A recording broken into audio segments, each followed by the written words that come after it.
A teoria nunca vem antes que a prática. Ela pode andar lado a lado, mas nunca antes. Foi esse instinto criativo, essa vontade de fazer algo novo dos compositores, que necessitou de uma ideia racional, de uma explicação racional de tudo isso. Foi assim que então a partitura foi criada.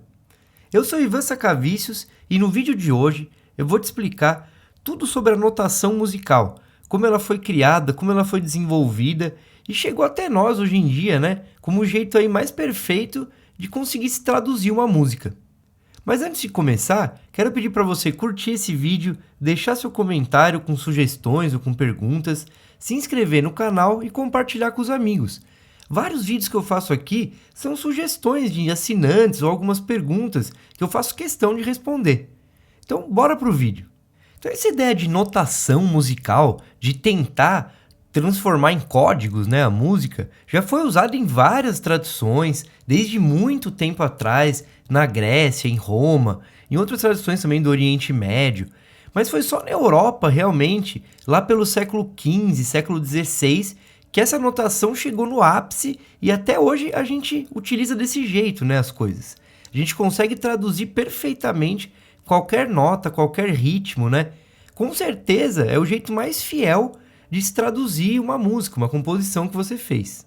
Na Grécia, então o pessoal tentou fazer vários tipos de notação musical. Tem algo chamado Epitáfio de Seikilos, que tem várias tentativas de mostrar até como se toca a lira, né? Então como se faz o dedilhado, mostra também o caráter das músicas, porém não consegue mostrar direito como é que é a melodia, como é que é o ritmo dessa música, mesmo tendo uma ideia lá dos pés gregos, que é um tipo de ritmo tirado das sílabas, né? Das próprias palavras, da própria linguagem, fica uma coisa muito em dúvida. Essa escrita não tem como a gente compreender exatamente como era essa música grega. A música então passou pelos romanos, né? E os romanos basicamente copiaram tudo que é artístico da Grécia, né? Eles foram muito bons de fazer leis, fazer coisas assim, mas a parte de arte foi realmente copiada da Grécia mesmo. Depois dos romanos, começou então as invasões bárbaras, veio Constantinopla, né? E o cristianismo começou a tomar conta, na verdade, da ideia principal. Houve uma divisão, então, em Constantinopla, que hoje em dia é Istambul, que foi a divisão entre Ocidente e Oriente. Então, na parte ocidental, começou a se desenvolver realmente uma nova música, uma nova cultura, né? Claro que assim, eu quero já falar no começo desse vídeo agora, totalmente baseada e com muita coisa vinda do Oriente. Então, essa nossa música ocidental tem muita coisa do Oriente também, da China, da Índia, a gente não pode nunca esquecer disso, beleza? Só que ela é basicamente a música grega, né? Então, no começo dos primeiros séculos aí da Europa, século I, século II, houve um estudo, né, da música grega e eles começaram a fazer um tipo de uma música lá chamada canto-chão, que era uma música muito simples, que a gente fala de monódica, não tinham várias vozes, era só uma melodia rolando, então uma voz só sendo cantada, né?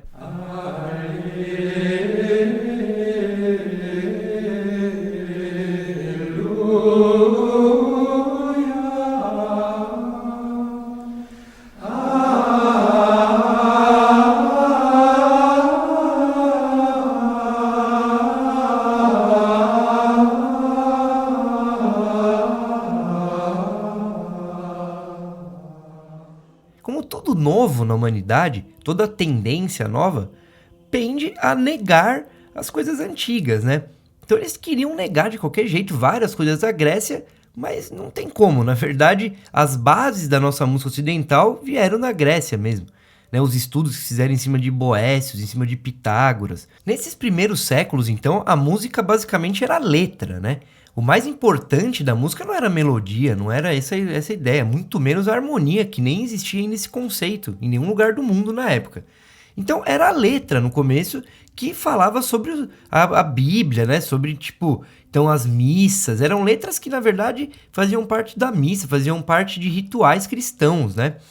E aos poucos isso foi começando a mudar. Por volta do século IX, X até o século XI, a música ocidental sofreu então várias mudanças. Foi meio que uma revolução mesmo, né? Esse meio que o século X aí da nossa história, né? Do calendário cristão. Porque o que começou a acontecer?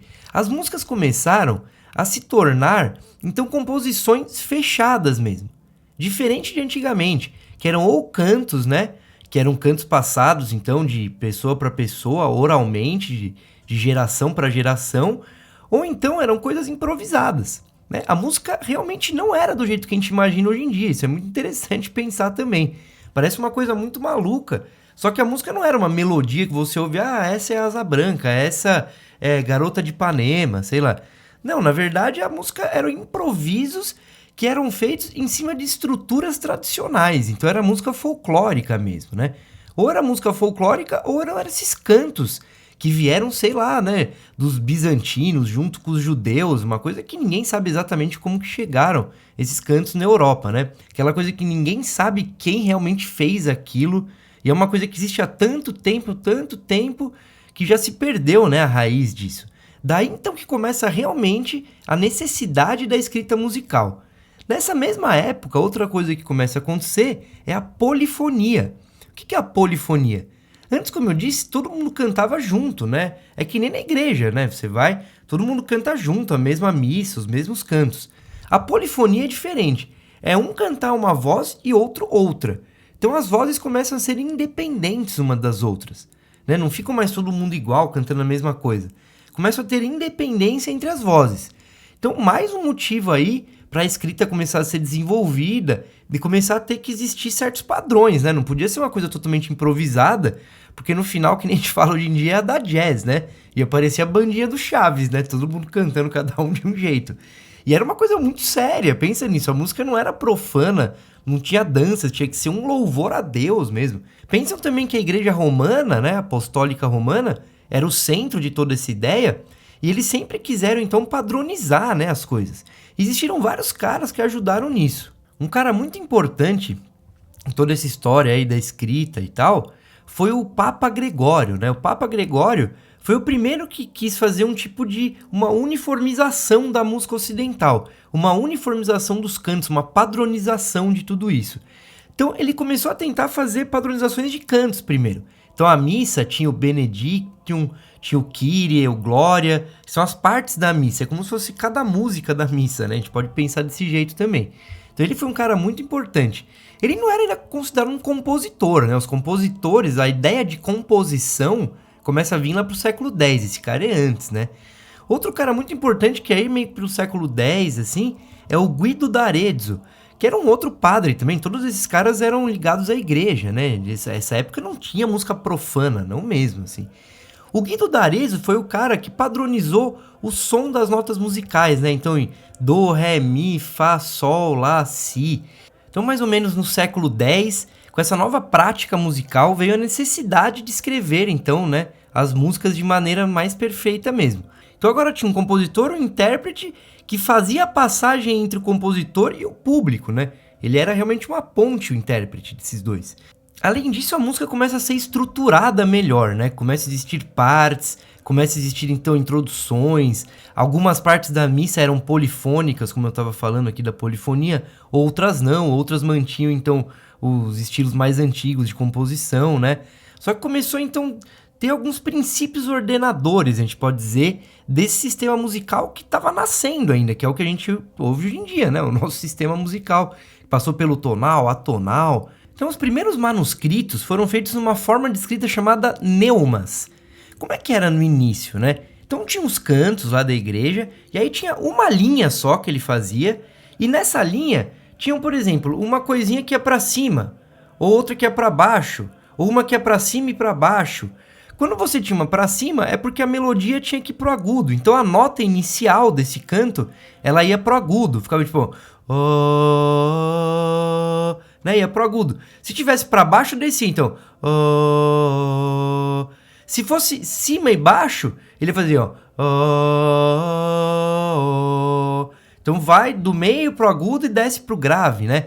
Só que você percebe que não tem delimitação, é uma coisa que fica totalmente no ar, né? Não dá pra ter certeza do que está fazendo.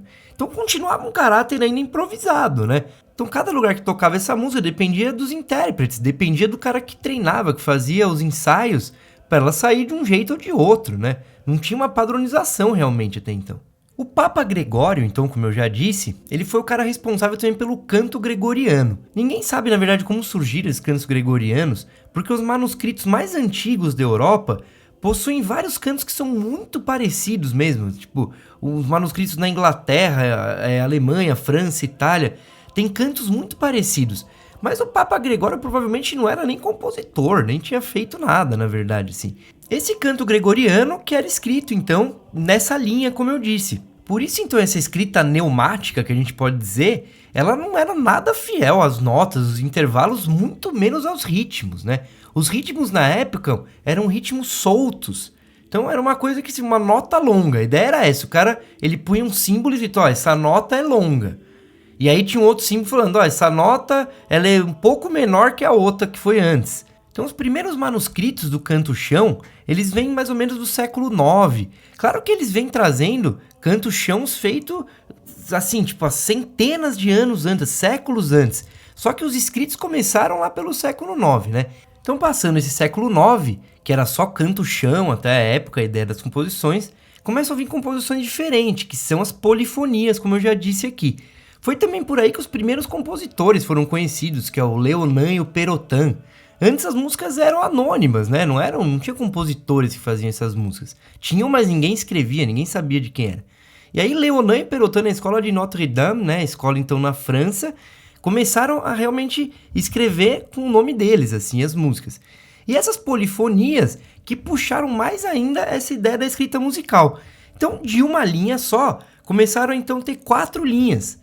Né, os caras começaram então a perceber que precisavam de mais linhas, porque tinham mais notas, e eles precisavam agora de mais vozes, porque eles não cantavam tudo igual, né? Como eu disse, cantava cada um numa voz.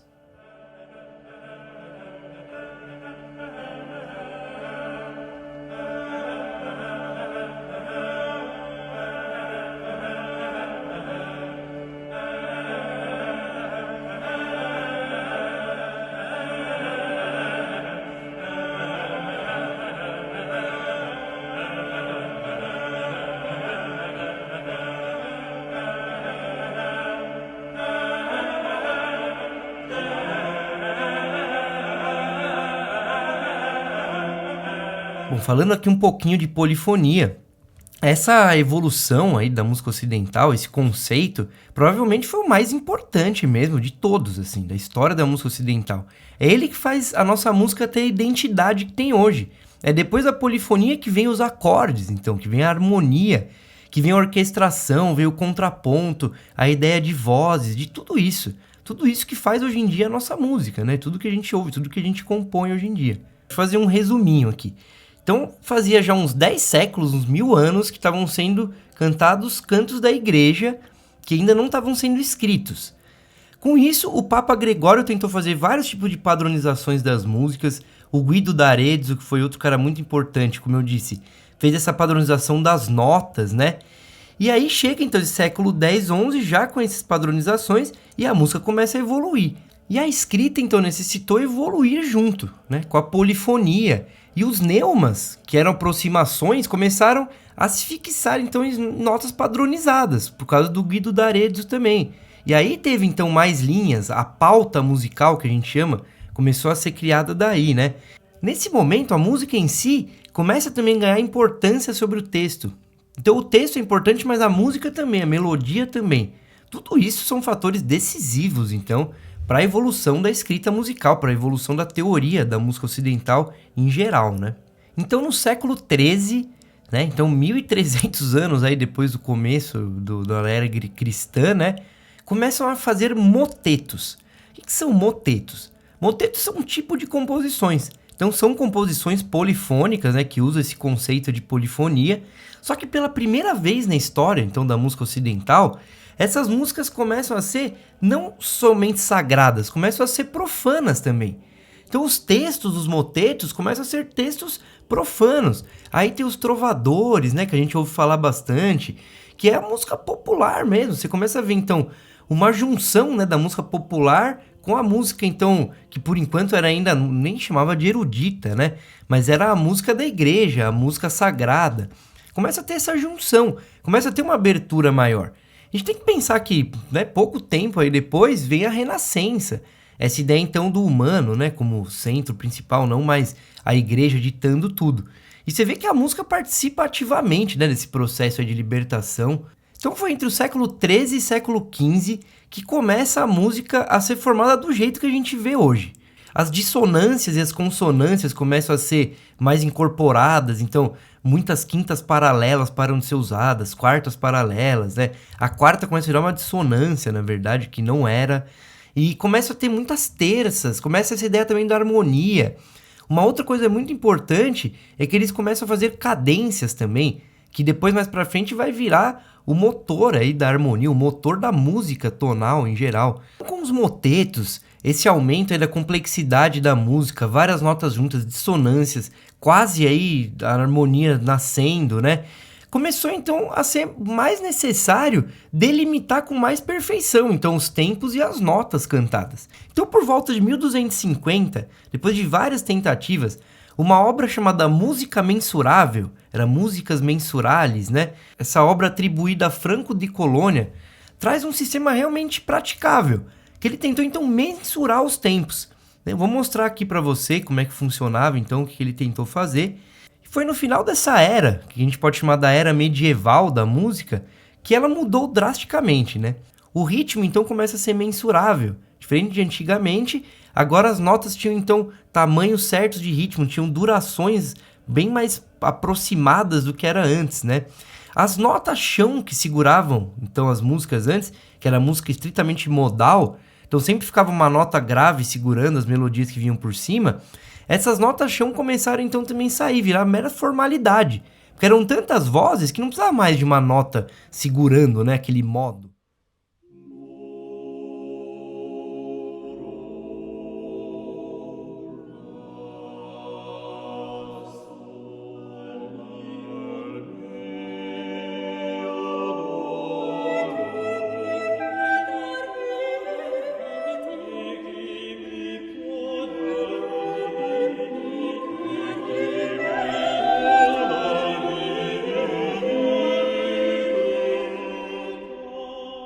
E outra coisa é a maioria absoluta das composições profanas. Então, a maioria das composições começaram a ser profanas, não eram mais a música da igreja.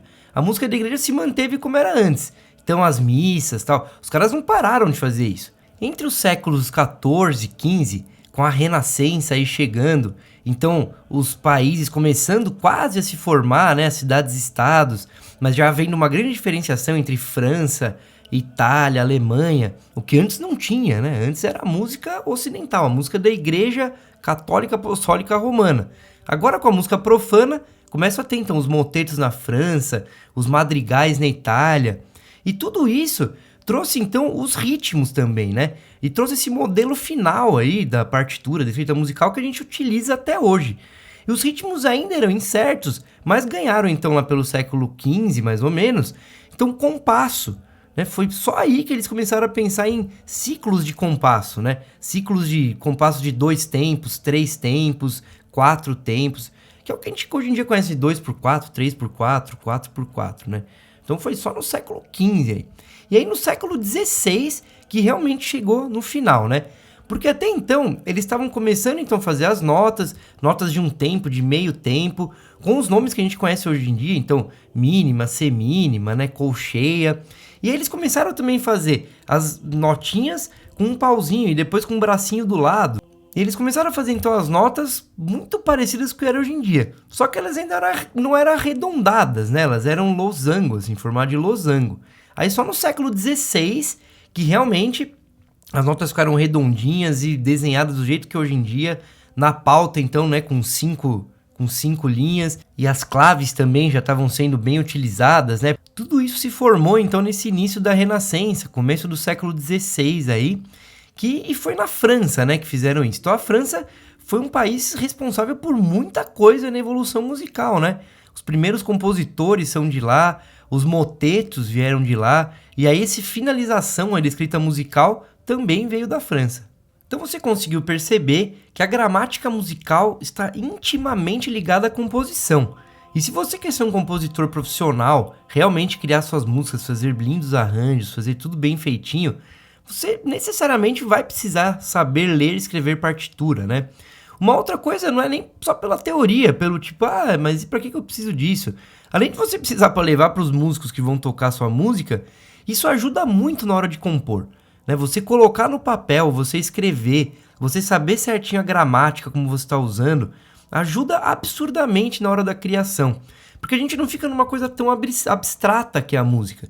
A gente consegue pôr no papel, a gente consegue visualizar, né? Fazer um tipo de mapa mental, perceber onde tem um erro, onde alguma coisa está saindo estranha. Então, realmente, a escrita é imprescindível se você quer ser compositor, quer ser um músico profissional mesmo. Olha, espero que você tenha gostado desse vídeo e que agora você consiga entender muito melhor o que é a partitura, como ela é utilizada e por que ela foi criada, já que agora você entendeu da onde que veio tudo isso, né? Olha, então não esqueça de deixar seu comentário com sugestões ou com perguntas e nos vemos na próxima. Valeu, até mais!